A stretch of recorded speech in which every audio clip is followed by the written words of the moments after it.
So a question from Zach was, since the authors only interviewed 12 people, there was not much of a sample size.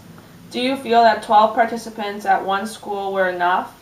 Or do you feel that participants from across the country are needed for a true representative sample?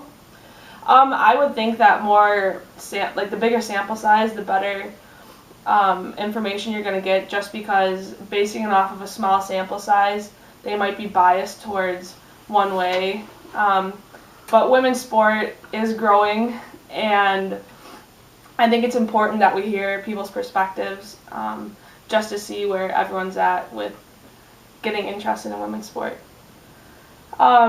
Dankian's question was, in terms of less people attending women's sports events, what is the biggest difference between single ladies and married ladies?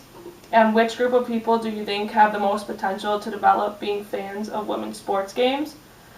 I think the biggest difference between single ladies and married ladies is single ladies have more of a commitment to be dedicated to a sport and go watch women's sport, whereas a married lady has obviously a husband and potentially kids, and they might not be interested in that sport. And the biggest potential to develop being fans of women's sports games, I would say single ladies, because you can get a group of ladies to go to a sports game and they can become big fans after that. So yeah, I would say single ladies.